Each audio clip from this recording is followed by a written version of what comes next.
What's up, everybody? This is MJ, and welcome to our Thursday training broadcast.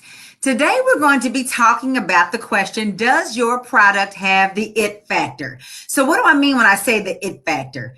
What I'm talking about is that special presence, that special thing that attracts people to just want to have it, where it blows up and it's an overnight success and everybody gets just as excited about it as you are, where it can't keep it on the shelves, can't keep it in stock. You know, that it factor that says this is the product that everybody wants. I was just reading an article a few minutes ago, actually, about several products that seem to become an overnight success. And some of them are services as well. Looking at websites like Instagram, looking at websites like YouTube, and some of these others that seem to just come out of nowhere and explode on the scene. And even though those are not physical products, they actually, their success is actually related to what we're going to be talking about today. But what I found in those articles was that each of these situations where it seemed like a product or a website or a service blew up overnight is that that's not really what happened. What really happened with a lot of these websites and a lot of these apps and services and products is that they had multiple iterations before the product that we are familiar with. They had multiple failures. They had multiple names, multiple owners before they became the thing that they are today. So in their current or exploding on the scene version, yes, they did seem like they were overnight successes. But our first lesson today is that there's no such thing as an overnight success. What does this have to do with you and your boutique or your shop that you're trying to start? Well, a lot of times I see women, Black women like you, who want to start a product, a shop selling a product that you have developed. I see you spending a lot of time on the research and development side, trying to make the product better and better based on what you see other people doing and what you've done in the past, until the point where that becomes a place where you hide. That becomes a place where you spend a lot of time spinning your wheels because you are trying to ensure that when your product hits the market, that everybody's going to get just as excited about it as you are. So that's what we're going to be talking about today. What you should do and what you should not do to make sure that your product has that it factor. Because here's what's true. You are wanting to open this boutique or shop selling the product that you have developed, or sometimes that you're reselling for somebody else because you yourself are excited about it, whether it's apparel, whether it's a beauty product, whether it's some type of a toy for children, whether it's, whatever it is that you are wanting to sell, you're excited about it. But sometimes when you start to think about how other people will perceive it, you start to doubt that everybody is going to think your product is the it thing as much as you do. And so you get stuck in this loop of working on it and researching it and trying it over and over. And don't get me wrong, research and development are important. Nothing worse than having a product hit the market and you can tell that you as the public, as the buying customer, are the guinea pig from Jump Street. Like, for example, that's what they do with software all the time. iPhone, actually Androids, all these phones and computers and things that we buy, they often don't do much of any testing at all, fully expecting that when it hits the marketplace, the public is going to find all of the bugs, all of the issues, report them back. They're going to be mad. They're going to be returning things. They're going to be firing off on their social media sites. And then that's how they're going to find out the issues. And then they're going to go back and fix them. And that's where all these updates come in.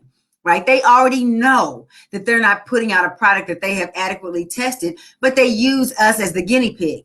Well, I would not suggest that a person who is starting out in the market would rush to the market the way that these established software companies do, just to get it out there and just hope that the public buys into it and then tells you what's wrong and lets you fix it.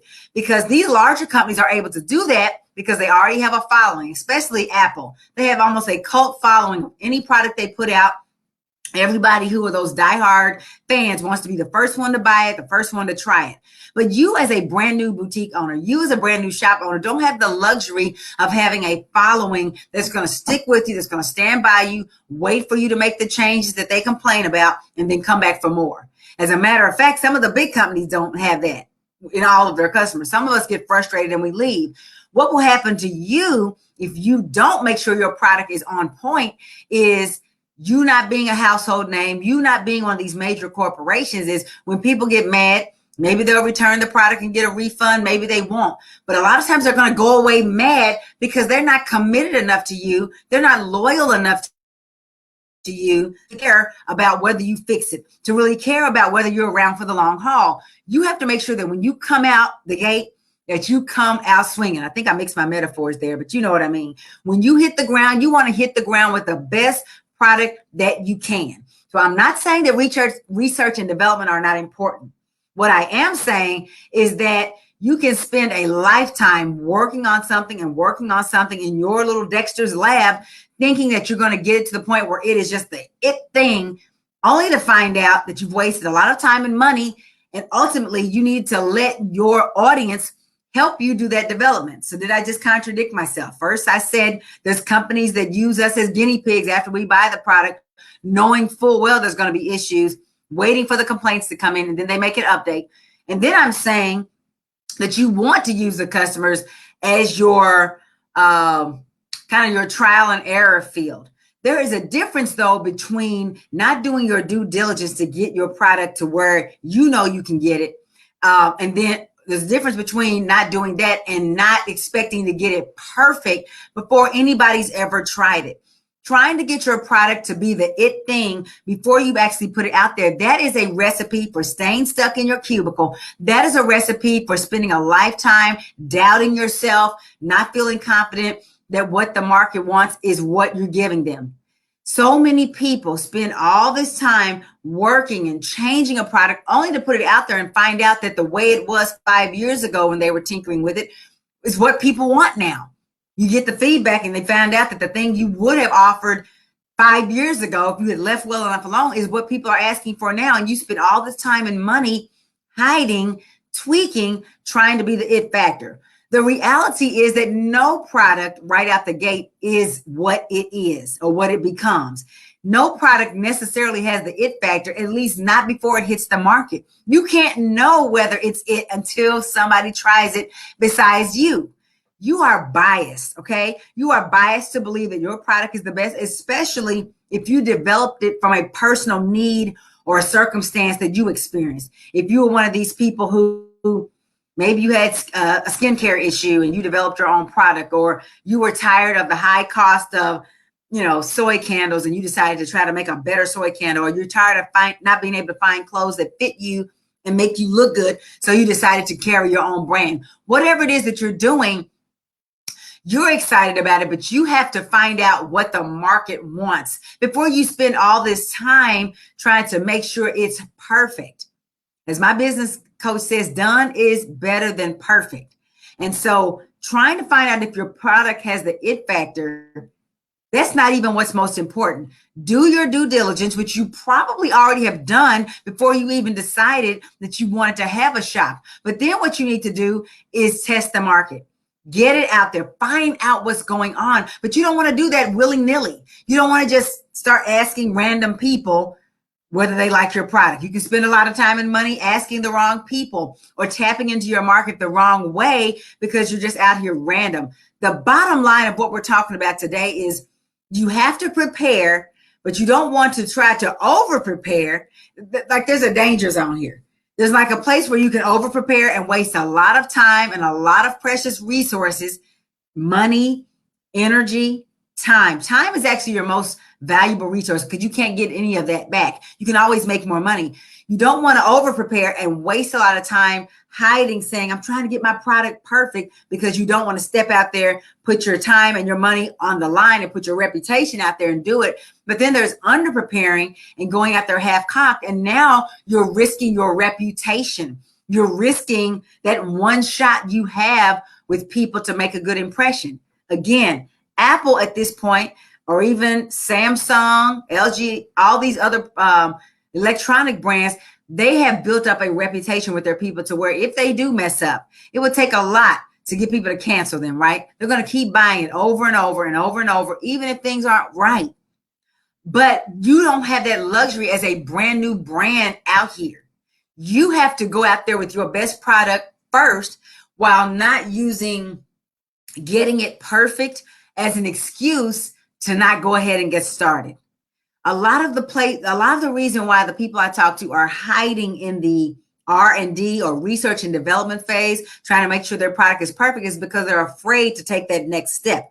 The next step is putting that product in front of people and risking someone saying yes or someone saying no to a product that you take personally, that you have put your blood, sweat, and tears into, that you have loved, that you are sure, and you've been bigged up by your people around you. It's the best thing since sliced bread. And so it's scary to put your name out there. It's scary to open a shop. It's scary when you don't know for sure whether what you have people are even going to want. Are they going to buy into it? Or are you going to get stuck with $5,000 worth of inventory in your garage and hearing crickets in your bank account and no traffic on your website? That can be a very scary proposition, to know that even when you've done your best, it might not hit. See, the thing is, there is no real it factor that you can measure before you ask the market, because you can't tell people what to like. You can do research and find out what's most likely to be it, but those things that are really the big hits only get tested once they hit the market. You can't know that it's going to be flying off the shelves, because just like there's a person that had a lot of success when they launched their shop, there's 100 other shops that nobody's ever heard of while that one person's is taking off. Now they can go back and retrofit what they think the reasons were they were seemed like an overnight success to fit what happened, but they can't really know that. And the other thing is, like I said at the beginning, there are no overnight successes. So if you can recalibrate your expectations to not be looking for immediate success, but just be looking for something steady, because just like you can have that overnight success, it can end up just being a flash in the pan and you can be back where you started just like that. You want something steady that's going to be sustainable over the long haul. That means your approach needs to be iterative. You develop your product or your merchandise line, you put it out there, you see what the people say, you go back, you work on it some more, but all along you're selling, you're listening to what your customers are saying, you're getting that feedback, and you're making changes along the way. That's the way that your product can eventually be the it thing, right? It may or may not hit right out the gate. That cannot be predicted. A whole lot of times when people say something's going to be the next best thing, it flops. And then sometimes when somebody says, this thing is not going anywhere, it ends up being the next best thing. For example, the company Dropbox, where you can go put files and things of that nature. Steve Jobs told the owner of that company that his product was just a feature. It was not an actual product, that nobody's going to get excited about Dropbox because it should just be a part of some bigger purpose in a product. Boy, was he wrong, right? Dropbox, I mean, most of you have either at least heard of it if you have not used it for file storage and other things. And so there's really no way to predict it other than getting out there. But getting out there can be scary because you don't have time to waste.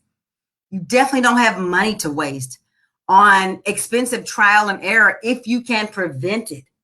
And a lot of times you can't prevent it because you are looking at it from a biased point of view.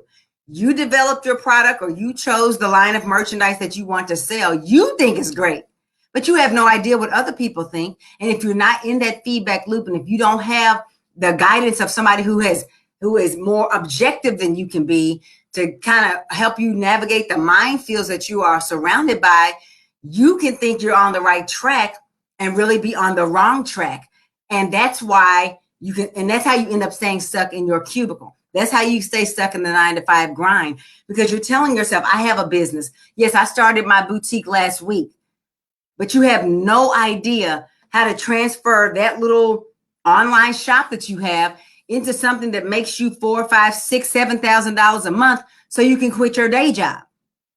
My thing is, if you're not making money in your business, you have a hobby. It might be a hobby where you make a little money every once in a while.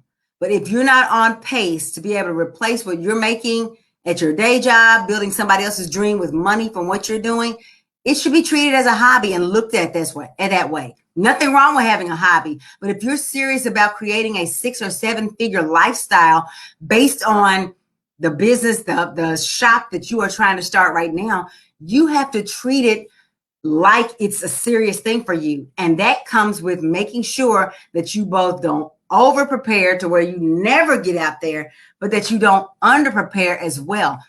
There is not really any it factor. All you can do is do your best.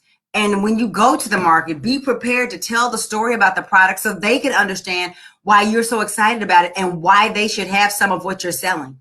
That's what it really comes down to, finding the people who want it and getting it to them and getting money from them.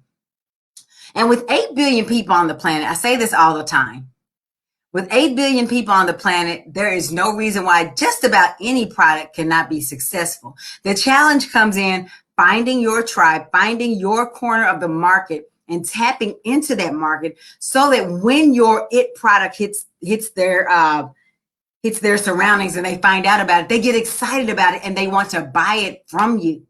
You won't know if your product is the it thing until your tribe knows it's there and starts to buy it and you start to hear from them.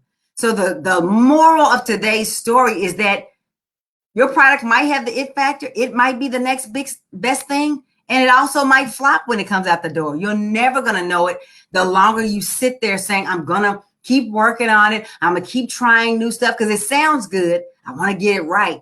But what if it's stopping you from actually making a move and getting out there, stepping out of your comfort zone into that risky, scary place that entrepreneurship is all the time? If your R&D and your preparation is stopping you from doing that, then it's not about the product. It's really about a place to hide to stop you from playing big. And if you recognize that you yourself have been playing small, using getting the product right as a place to stop you from really having to get out there, or you're ready to get out there, but you just don't know how to do it because you've never run a shop before. You've never run a boutique before, not on this scale. Or maybe you started a little Shopify or a Wix site or something. Or maybe you've just been selling it on your personal profile. Maybe you've been selling out of the trunk of your car, but you're ready for your business to be able to help you replace your job so you can claim the freedom, the flexibility, and the financial and time independence that you dream about. You're ready for that. Then I invite you to get some help. Book your free breakthrough interview right now at www.melaniehunter.com/chat. Why am I offering these free calls? It's because I know there are people out here who are stuck, not knowing who to turn to, not knowing who they can trust out here. Everybody's claiming to be an expert, and you need somebody who can actually help you get results, who can actually put you on the path towards achieving your success and not just out here trying to figure out, is my product going to work? Do I know how to run a business? Do I know what I'm doing? But rather can help you have that confidence and that clarity that is so necessary for entrepreneurial success. See, we can't take away the risk of entrepreneurship. It's always there. That's how you know you're playing a big enough game. But what we can do is take away some of that fear, or at least teach you how to take the fear and do it anyway. But it starts with you making a decision that you're tired of struggling and trying to do this on your own, trying to make sure your product is perfect, and all these places where you hide while you're still writing a desk for somebody else's dream and putting their kids through college. So again, your free breakthrough interview is just close as www.melaniehunter.com/chat. The address is there on the screen. Book your call. Be sure to fill out that application before your call, because that's going to help you get the most out of your time, of our time together. And I'm going to help you figure out what's not working, what it is that you want in your boutique. Are you sick of struggling and staying in a place where you're hiding? And what is it you'd rather be doing? How much would you rather be making? And then we'll map out a game plan to get you there as quickly and as profitably as possible, which is what you want, right? You're not out here for the wasting $10,000 only to still be going to your day job every day. You're here for the success, so you can have what will feel like to you as an overnight success, even if that's not really what it is. Because no matter what happens in your business, no matter what the ups and downs are going to be in your boutique, in your shop, it's going to be 10, 100, 1,000 times better than working 40 years for somebody else and hoping that Social Security can support you in your old age. You want to be able to take control of building the wealth that you want for your family. And you can only do that confidently owning your own business. And for you ladies watching this, that means owning your shop and boutique and scaling it to the 6 or 7 figure level, and doing that with a product that becomes the next it thing, that becomes the household name. But you can't do it on your own, because if you could, you'd already be doing it. And it's okay if you don't know how to do it or where to start. What's not okay is not knowing, but being too stubborn or too determined to do it your own way, that you don't find out the right way and align with somebody who can walk you down that path. So book your free call right now at www.melaniehunter.com/chat. Fill out that application and we will talk soon. It's been my pleasure to speak with you about making sure that your product is the next it thing, or how to make sure that happens. Join me next week when we will be back with another amazing training topic. Meanwhile, get on my calendar. I've got some openings in the next few days, and I would love to talk to you if you're serious about taking your dream to the next level. We'll chat soon. Take care. Bye-bye.